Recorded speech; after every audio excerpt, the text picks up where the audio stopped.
Hey guys, this is Fernando doing another video for the More Survivalists. In this case, talking about video game violence and guns and connection within them, and basically I'm replying to a video response by the AR-15 Noah, who is a viewer that did a video reply. Dude, thanks for your video, and thanks for the nice things you had to say about me. I really appreciate that. I do not agree with some of the things you said, and that's perfectly okay. We all have our opinions. I agree with some of them, especially when you were mentioning, and this, guys, for the rest of you, it's good. I think it's still good discussion because it covers some of the things regarding video game violence and guns and the links. This viewer, the AR-15 Noah, he was saying that video games, like first-person shooters, do to some degree constitute some form of firearm training. I really don't agree with that. I think I've been playing video games since I was little, to lesser or greater degree, depending on how busy I was in life at that point. But I've been playing video games all my life, I suppose. And I've also been shooting since a very early age. I took my first serious defensive shooting class when I was 15 years old. 3 months, 3 times a week. It was pretty great. And the thing is that shooting properly, defensive shooting and action shooting, it's a motor skill that has to be perfected. Believe me, if we could perfect that or improve in any way on that, lots of us would be very happy and we would be playing much more video games. And I would be definitely a better shooter because of the time I've played video games because of that. Shooting properly is a motor skill that has to be practiced in reality. You cannot improve that with a video game. You mentioned flight simulators, and that is pretty different. We have a family friend who is a pilot, and he really likes these flight simulators, and he mentions how realistic they are. Now that's very different because it's very technical. So if you have a cockpit that's kind of similar, basically what you would be seeing through a plane screen can be replicated to some degree with a TV screen. So if you have the proper cockpit looks and the different levers and all the technical stuff, that's the purpose of a flight simulator, and that's why you have flight simulators in training. In terms of combat, you have some virtual reality stuff that really hasn't been that great. Video game companies do use consultants so as to keep the video games more real, so they are very realistic, graphically speaking, and even in the terminology used, the weapons used to some points, and some of them are real. And there's even an interest within the US military on some video games, so they finance some video games. I think that's mostly so as towards spreading the idea of the military culture among young people, which you may consider debatable or not, but I think it's more about that than rather doing a combat simulator with a first-person shooter. Some of them are very realistic. I was playing Far Cry 3, which I bought last week. Haven't played for like 6 months, and I just started playing this video game.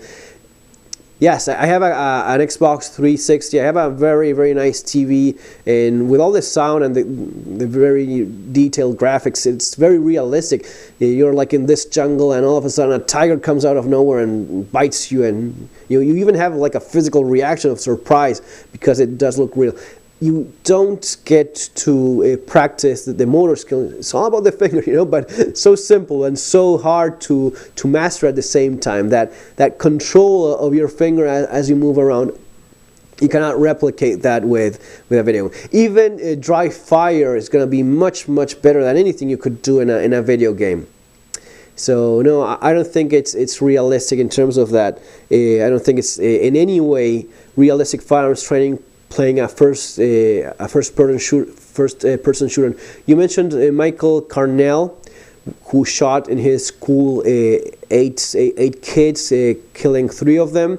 You mentioned how in a book you were talking about he had like a 100% hit rate. He shot 8 people and hit all of them 8 with a 100% hit rate, compared to police officers who would have like 30, 20%, even less hit rates. Now, there's a huge difference. It's completely different. One thing is a police officer facing a dangerous a suspect, maybe moving, maybe shooting back, very stressful, very unprepared. Yes, those are the hit rates you're be talking about, 20% hit rate, 30% hit rate, less than that. That's extremely different from a kid who goes, a very messed up kid.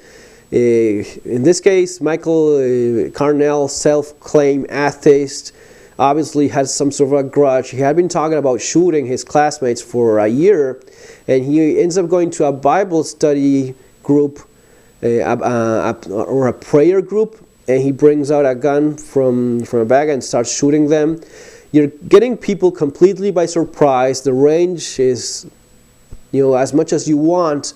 There's accounts of the first person that got shot. They didn't even understand what was going on. They didn't even think that the gun was real. So Carnell shots 1, 2. It's basically like shooting, sitting ducks.